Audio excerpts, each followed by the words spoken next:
साथियों नमस्कार। स्वागत है आप सभी का हमारे चैनल एन टॉप पर।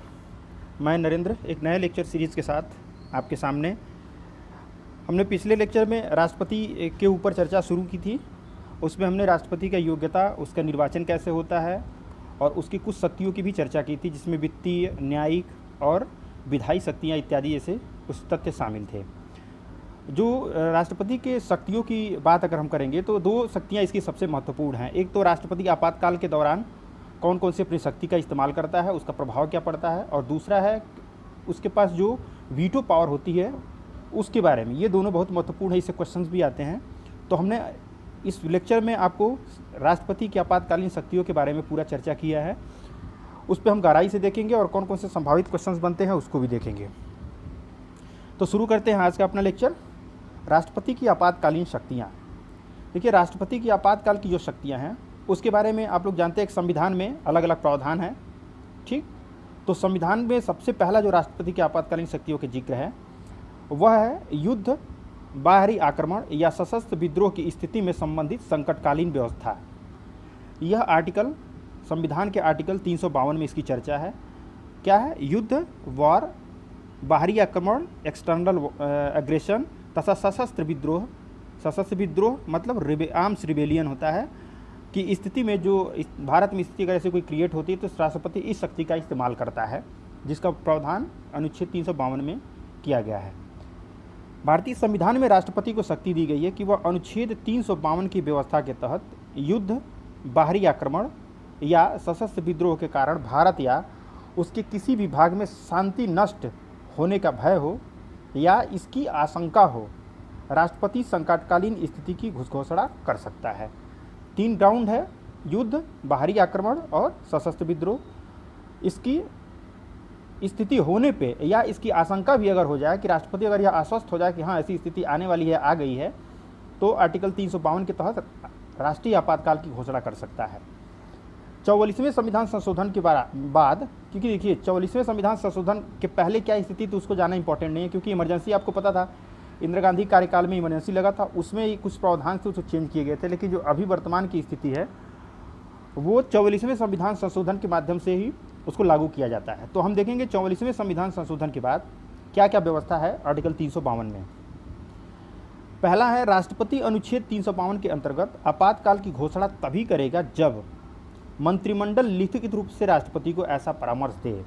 इसके पहले ये प्रावधान नहीं था, केवल प्रधानमंत्री लिख के अगर दे देता था तो राष्ट्रपति उसका आपातकाल की घोषणा कर देता था, जैसा कि इंदिरा गांधी जी ने इमरजेंसी में किया था। लेकिन उसका दुरुपयोग ना हो पाए इसलिए जनता पार्टी सरकार जब 77 में आती है तो 44वां संविधान संशोधन 1978 में पेश करती है, और उसी संविधान संशोधन के माध्यम से ये कहा गया कि राष्ट्रपति आपातकाल की घोषणा तब करेगा जब मंत्रिमंडल उसे लिखित रूप से ऐसा परामर्श देगा। पहला। दूसरा, इस प्रकार का आपातकाल युद्ध, बाहरी आक्रमण या सशस्त्र विद्रोह या इस प्रकार की आशंका होने पर ही घोषित किया जा सकेगा, आंतरिक अशांति पर नहीं। पहले इंटरनल डिस्टर्बेंस शब्द था कॉन्स्टिट्यूशन में, उसका मिसयूज किया गया था इंदिरा सरकार द्वारा, तो उसके स्थान पे इस संशोधन के माध्यम से आंतरिक शब्द को हटा दिया गया। अब इसकी जगह पे क्या हुआ? सशस्त्र विद्रोह और युद्ध एवं बाहरी आक्रमण जोड़ा गया। घोषणा किए जाने के 1 माह के अंतर संसद के विशेष बहुमत से इसकी स्वीकृति आवश्यक होगी। राष्ट्रपति अगर 352 के तहत आपातकाल की घोषणा कर देता है तो उसकी स्वीकृति घोषणा करने के 1 माह के अंदर संसद के विशेष बहुमत से इसकी स्वीकृति है। विशेष बहुमत आपको ध्यान देना है। विशेष बहुमत मतलब पूरे सदस्य संख्या का बहुमत और उपस्थित और मतदान करने वाले सदस्यों का 2/3 बहुमत होना अनिवार्य है। तो 1 माह के भीतर स्वीकृति मिलनी चाहिए संसद के द्वारा, और वह स्वीकृति विशेष बहुमत से मिलनी चाहिए। एक बार अनुमति मिल जाने के बाद इसे 6 माह तक अनंत काल के लिए बढ़ाया जा सकता है। यानी कि एक बार जब अनुमति मिल जाती है कि हाँ अब इमरजेंसी इम्पोज किया जाए तो वह अगले 6 माह तक रहती है, और ऐसे ही 6-6 माह करके इमरजेंसी को तब तक लगाया जा सकता है जब तक उसको लगाया जाना अनिवार्य हो। इसकी कोई सीमा नहीं है, अनलिमिटेड या असीमित समय तक के लिए लगाया जा सकता है। ये क्वेश्चन पूछता है, आप ध्यान रखिएगा कि 1 माह के भीतर अनुमोदन होना चाहिए, यह अनुमोदन विशेष बहुमत से होना चाहिए, और अनुमति मिल जाने के 6 माह तक अनंत काल के लिए लगाया जा सकता है, और लोकसभा में उपस्थित एवं मतदान में भाग लेने वाले सदस्यों के साधारण बहुमत से आपातकाल की घोषणा समाप्त की जा सकती है। यानी साधारण बहुमत की आवश्यकता होती है इसको समाप्त करने में। लगाया तो जाएगा विशेष बहुमत से, समाप्त किया जाएगा साधारण बहुमत से। अब इसके प्रावधान देखते हैं कि अनुच्छेद 352 के तहत जब इसको इम्पोज किया जाता है इमरजेंसी, तो उसका प्रभाव क्या क्या होता है। सबसे पहला, केंद्र राज्य संबंधों पर क्या प्रभाव पड़ेगा। राज्य की सरकारें केंद्र के पूर्ण नियंत्रण में आ जाती हैं, यद्यपि उन्हें निलंबित नहीं किया जा सकता है।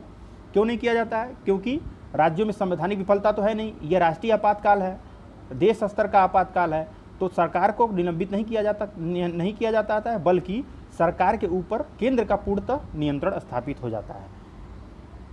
राष्ट्रीय आपातकाल के समय संसद को राज्य सूची में वर्णित विषय पर कानून बनाने का अधिकार प्राप्त हो जाता है। आपको पता है कि संविधान के 7वीं अनुसूची में विषयों का वर्गीकरण किया गया है, जिसमें राज्य सूची, संघ सूची और समवर्ती सूची का जिक्र है। तो राज्य सूची पर राज्य कानून बनाता है, संघ पर संघ बनाता है, समवर्ती पर दोनों बनाते हैं। ऐसी स्थिति में जब आपातकाल लगा हो तो राज्य की जो सूची होती है उस पर केंद्र का पूरी तरह से नियंत्रण हो जाता है। उस सूची पर किसी भी प्रकार का कानून बनाकर स्थिति को कंट्रोल कर सकती है केंद्र सरकार। यद्यपि राज्य विधायिका, हमने अभी तक सरकार की बात की थी, राज्य सरकार निलंबित नहीं होती है, अब हम विधायिका की बात करेंगे कि राज्यों की विधायिका या विधानसभा निलंबित नहीं होती है, लेकिन केंद्र एवं राज्यों के मध्य विधायी शक्तियों के सामान्य वितरण का सिद्धांत क्या होगा, निलंबित कर दिया जाता है। राष्ट्रपति राष्ट्रीय सूची के विषय पर अध्यादेश जारी कर सकता है। ऑर्डिनेंस पावर जो राज्यपाल के पास होता है 213 के तहत राज्यों में, अब वो पावर क्या होती है, इमरजेंसी के समय राष्ट्रपति के पास आ जाती है और राज्य सूची के विषय पर राष्ट्रपति अध्यादेश भी जारी कर सकता है। ये प्रभाव हो गया केंद्र और राज्य संबंधों पर। अब देखते हैं लोकसभा तथा राज्य विधानसभा के कार्यकाल पर इमरजेंसी 352 का प्रभाव क्या पड़ता है। राष्ट्रीय आपातकाल की उद्घोषणा के लागू हो तब लोकसभा का कार्यकाल इसके सामान्य कार्यकाल से आगे संसद द्वारा विधि बनाकर 1 वर्ष के लिए कितने भी समय तक, आपको ध्यान देना है, बढ़ाया जा सकता है। हमने पीछे बताया था कि इमरजेंसी 6-6 महीने करके अनंत काल तक बढ़ाया जा सकता है। अब यह है कि संसद या विधानसभा, जो राज्य की विधानसभा होती है, उसके कार्यकाल को आगे बढ़ाने के लिए एक बार में क्या 1 वर्ष तक बढ़ाया जा सकता है और वह अनंत भारत के लिए बढ़ाया जा सकता है।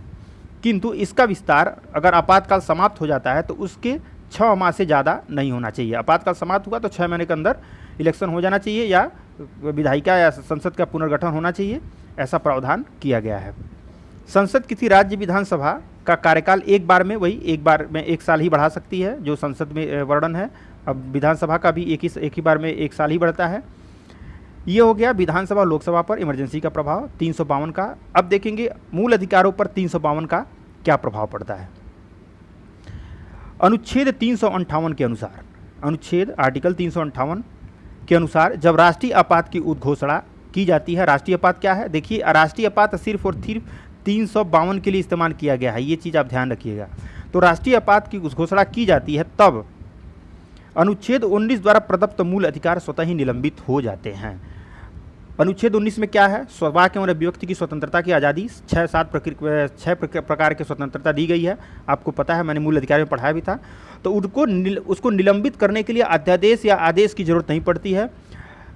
358 में ऐसा प्रावधान किया गया है कि जैसे ही 352 इमरजेंसी इम्पोज होती है तत्क्षण बाय डिफ़ॉल्ट 19 में जितने भी अधिकार दिए गए हैं वो निलंबित हो जाते हैं। ठीक, आपातकाल समाप्त होने के पश्चात अनुच्छेद स्वतः जो 19 है, स्वतः क्या होता है, पुनर्जीवित हो जाता है। अनुच्छेद 19 में प्रदत्त मूल अधिकारों का निलंबन, ये देखिएगा क्वेश्चन आता है इस पे, केवल युद्ध अथवा बाह्य आक्रमण, केवल वॉर या एक्सटर्नल एग्रेशन पर ही निलंबित होंगे। अगर इमरजेंसी या 352 के तहत आपातकाल की उद्घोषणा सशस्त्र विद्रोह या आर्म्स रिबेलियन के आधार पर की गई है तो उसमें अनुच्छेद 19 में वर्णित अधिकार निलंबित नहीं होंगे। ये क्वेश्चंस पूछेगा, इसलिए इसको ध्यान में रखिए कि 19 तब नहीं निलंबित होगा जब आर्म्स रिबेलियन पे इमरजेंसी इम्पोज किया जाएगा, बाकी पे ही इसका निलंबन बाय डिफ़ॉल्ट हो जाता है। अनुच्छेद 358 देख लिया। अब अनुच्छेद 359, अनुच्छेद 359 मूल अधिकारों को लागू करने के लिए न्यायालय में जाने के अधिकार को निलंबित करने का अधिकृत करता है। इसका मतलब 358 डील करता है आर्टिकल 19 के साथ और 359 डील करता है अन्य फंडामेंटल राइट्स के ऊपर, उससे इसका डील करता है। यानी कि जो आर्टिकल 32 के तहत हमको अधिकार मिला है कि हमारा अगर मौलिक अधिकार का उल्लंघन होता है तो हम सर्वोच्च न्यायालय में डायरेक्ट जा सकते हैं या उच्च न्यायालय में जा सकते हैं, उस अधिकार को निलंबित कर दिया जाता है। किसके तहत, आर्टिकल 359 के तहत, 59 के तहत। राष्ट्रपति अनुच्छेद 20 और 21 के अंतर्गत दिए गए अधिकारों को लागू करने के लिए न्यायालय में जाने के लिए निलंबित नहीं कर सकता है। मतलब 20 और 21 को छोड़ करके इमरजेंसी के दौरान 352 वाले इमरजेंसी के दौरान सारे मूल अधिकार निलंबित हो जाते हैं, ये ध्यान देना है आपको। और अनुच्छेद क्या है, अनुच्छेद 358 है, ये मिस्टेक है। 358 केवल अनुच्छेद 19 के अंतर्गत मूल अधिकारों से संबंधित है, जबकि 359 है, 359 सभी मूल अधिकारों से संबंधित है, जिसका राष्ट्रपति के आदेश द्वारा निलंबन हो जाता है। ये दो अंतर हो गया। आपको 19 के बारे में देख लिया, 358 19, 359 बाकी मूल अधिकारों के साथ डील करता है एक्सेप्ट 20 और 21। 20 क्या है, प्राण जो गिरफ्तारी से संरक्षण प्राप्त होता है वो है, और 21 क्या है, प्राण एवं दैहिक स्वतंत्रता की बात करता है। अभी तक क्या हुआ, जो आपातकाल की घोषणा की जाती है आर्टिकल 352 के तहत, वो 3 बार किया गया है। कब किया गया है, 1962 में भारत चाइना युद्ध, 1971 में भारत बांग्लादेश युद्ध, और 1975 में इंदिरा गांधी के कार्यकाल में इसका इस्तेमाल किया गया था। अब देखते हैं अन्य इमरजेंसी की बात करते हैं। उसमें राष्ट्रपति शासन लगाया जाता है 356 के तहत। इसमें क्या प्रावधान है, संविधान के अनुच्छेद 356 के अंतर्गत केंद्र राज्य में संवैधानिक तंत्र विफल हो जाने पर राज्य सरकार को अपने नियंत्रण में ले सकता है। ये राष्ट्रपति शासन की बात करता है। इसको इमरजेंसी नहीं कहते हैं, इसको कॉन्स्टिट्यूशनल इमरजेंसी कहते हैं। ये नेशनल इमरजेंसी नहीं कहा जाएगा। राष्ट्रपति शासन अनुच्छेद 356 के तहत 2 आधारों पर घोषित किया जा सकता है। पहला आधार स्वयं है 356 में क्या कहा गया है, 356 में कहा गया है कि राष्ट्रपति को यह आश्वस्त हो जाए कि ऐसी स्थिति आ गई है कि राज्य सरकार संविधान के प्रावधानों के अनुरूप कार्य नहीं कर रही है, या राज्य के राज्यपाल के आधार पर दूसरे ढंग से भी प्रतिक्रिया कर सकता है। यानी कि राष्ट्रपति को यह पता चल जाए कहीं से कि राज्य जो होता है संवैधानिक प्रावधानों के अनुसार कार्य नहीं कर रही है, या इसकी आशंका हो जाए, इसको राज्य लिखित दस्तावेजों के माध्यम से भी दे सकता है, और राष्ट्रपति स्वयं भी संज्ञान ले सकता है। तो ऐसी स्थिति में जब संवैधानिक तंत्र विफल होता है तो राष्ट्रपति 356 का इस्तेमाल करते हुए क्या करता है, संवैधानिक विफलता के आधार पर क्या लगा देता है, इमरजेंसी लगा देता है, और वह राष्ट्रपति शासन होता है, प्रेसिडेंशियल रूल लगा देता है। और क्या होता है उसका, अनुच्छेद 365 ये पहला आधार था लगाने का, संवैधानिक तंत्र की विफलता। और दूसरे आधार का जो वर्णन किया गया है वो आर्टिकल 365 में किया गया है। इसमें कहा गया है कि यदि कोई राज्य केंद्र द्वारा दिए गए निर्देशों का पालन नहीं करता है या प्रभावी करने में असफल होता है तो वह राष्ट्रपति के लिए विधि संगत होगा कि वह उस स्थिति को संभाल ले जिसमें अब राज्य सरकार संविधान के प्रबंध की व्यवस्था के अनुरूप नहीं चल सकती है। राष्ट्र के हित में अगर केंद्र सरकार कोई कानून बनाती है उसको लागू करना राज्य के लिए अनिवार्य है। अगर वो लागू नहीं करता है तो इस आधार पर भी 356 का इस्तेमाल किया जा सकता है। ये दूसरा ग्राउंड हो गया। अब इसके बारे में देखते हैं कि संसदीय अनुमोदन तथा समयावधि क्या है। 356 के तहत राष्ट्रपति शासन के प्रभाव की घोषणा जारी होने के 2 माह के भीतर संसद के दोनों सदनों द्वारा अनुमोदन होना चाहिए। पहला क्या था, 352 में 1 माह के भीतर संसद का अनुमोदन, और इसमें क्या है 2 माह के भीतर संसद का अनुमोदन। यदि दोनों सदनों द्वारा अनुमोदन प्राप्त हो जाता है तो राष्ट्रपति शासन 6 माह तक चलता है, और इसे अधिकतम 3 वर्ष की अवधि के लिए, उसमें क्या था 6 माह करके अनंत काल तक, लेकिन इसमें अधिकतम 3 वर्ष 6 माह करके लगाया जा सकता है। और प्रत्येक 6 माह की जो बढ़ाना होगा तो उसके लिए स्वीकृति आवश्यक है, ये आप जानते हैं। और इसमें एक चीज़ आपको ध्यान देना है कि इसमें जो वो पास होता है इमरजेंसी, तो ये साधारण बहुमत से पास किया जाता है, विशेष बहुमत से नहीं पास किया जाता है। राष्ट्रपति शासन की उद्घोषणा को मंजूरी देने वाले प्रत्येक प्रस्ताव किसी सदन में साधारण बहुमत द्वारा पारित किया जा सकता है। और 352 में क्या था, विशेष बहुमत था, उसको हमने बताया आपको। अब 356 के अंतर्गत अगर इमरजेंसी लगाई जाती है किसी राज्य में तो उसका प्रभाव क्या होता है वो देख लेते हैं। राष्ट्रपति शासन का प्रभाव, आर्टिकल 356, राष्ट्रपति शासन लागू हो तो राष्ट्रपति मुख्यमंत्री के नेतृत्व वाली मंत्रिपरिषद को क्या करता है, भंग कर देता है। ये अनिवार्य होता है, कंपलसरी है। अगर 356 के तहत राज्य इमरजेंसी लगाया गया तो राज्य मंत्रिपरिषद जो होती है मुख्यमंत्री के नेतृत्व वाली, इसको भंग कर दिया जाता है। और हमने 352 में देखा था, उसमें ऐसा नहीं है। राष्ट्रपति राज्य विधानमंडल को विघटित या निलंबित कर सकती है, इसके ऊपर स्वेच्छा होता है, कर भी सकती है नहीं भी कर सकती है। लेकिन राज्य की जो मंत्रिपरिषद है उसको तो तुरंत बर्खास्त कर देती है। ये ऑप्शंस कभी कभी आते हैं, पूछते हैं कि इसका प्रभाव क्या होगा, तो ये आप ध्यान से थोड़ा देख लें इसको कि निलंबित कर भी सकता है नहीं भी कर सकता है, और मुख्यमंत्री के नेतृत्व वाली मंत्रिपरिषद को भंग कर देता है। राज्य का राज्यपाल राष्ट्रपति के नाम पर राज्य सचिव की सहायता से क्या करता है, राज्य का प्रशासन चलाता है। इसीलिए इसको राज्यपाल शासन भी कभी कभी कहा जाता है, क्योंकि राष्ट्रपति राज्यपाल के माध्यम से ही राज्य का शासन चलाता है आर्टिकल 356 के तहत। 356 के इमरजेंसी जब लगाया जाता है तो उसमें मूल अधिकारों पर कोई प्रभाव नहीं पड़ता है, ये आपको ध्यान देना। 352 में प्रभाव हमने देखा, लेकिन इस पर कोई प्रभाव नहीं पड़ता है। अब बात यह आती है कि मान लीजिए कि जो आश्वस्त की प्राप्ति होती है राष्ट्रपति को, या उसको आशंका होती है, या जो राज्यपाल लिखित प्रतिवेदन देता है, तो क्या इसकी न्यायिक समीक्षा हो सकती है? क्या राष्ट्रपति अगर मान लीजिए मेलाफाइड तरीके से किसी राज्य में इमरजेंसी इम्पोज करता है केवल राजनीतिक फायदे के लिए, तो क्या उसकी न्यायिक समीक्षा हो सकती है? तो 1975 के 38वें संविधान संशोधन द्वारा यह प्रावधान कर दिया गया था कि देखिए 38वें संविधान संशोधन, यानी कि इंदिरा गांधी ने जब इमरजेंसी लाई थी तब की बात कर रहा है ये, उसमें क्या कहा गया था, अनुच्छेद 356 के प्रयोग में राष्ट्रपति को संतुष्ट किया जाएगा तथा इसे किसी न्यायालय में चुनौती नहीं दी जा सकती है। इसका मतलब पहले स्थिति ये थी कि अगर 356 के तहत राष्ट्रपति इमरजेंसी इम्पोज करता है तो उसकी न्यायिक समीक्षा नहीं की जा सकती, उसको चैलेंज नहीं किया जा सकता है। लेकिन जब जनता पार्टी सरकार आई 1978 में, तो उसने 44वें संविधान संशोधन के द्वारा इस प्रावधान को समाप्त कर दिया, और तथा दूसरे शब्दों में इसको हम देख सकते हैं कि राष्ट्रपति 356 के तहत यदि आपातकाल लगाता है तो उसकी न्यायिक समीक्षा अब की जा सकती है। भाई हो सकता है कि राजनीतिक फायदे के लिए कोई पार्टी राष्ट्रपति को ऐसा करने के लिए कह दे जो सरकार बना रखी सरकार में है, तो ये तो बिल्कुल गलत हो जाएगा, कॉन्स्टिट्यूशन का पूरा वायलेशन हो जाएगा। इसलिए अब क्या कर दिया गया है कि इसकी न्यायिक समीक्षा की जा सकती है। अब राष्ट्रपति की जो 356 के तहत इस्तेमाल करेगा तो उसकी न्यायिक समीक्षा अब न्यायालय के घेरे में है। ये हो गया पूरा 356। ये दोनों काफ़ी इंपॉर्टेंट थे, इसको आप ध्यान से थोड़ा देख लीजिएगा, रिवाइज कर लीजिएगा। अब वित्तीय आपात है, जिसकी चर्चा बहुत कम शब्दों में करेंगे। अनुच्छेद 360 में इसका वर्णन है, और ये वित्तीय आपात की घोषणा शक्ति प्रदान करता है किसको, राष्ट्रपति को।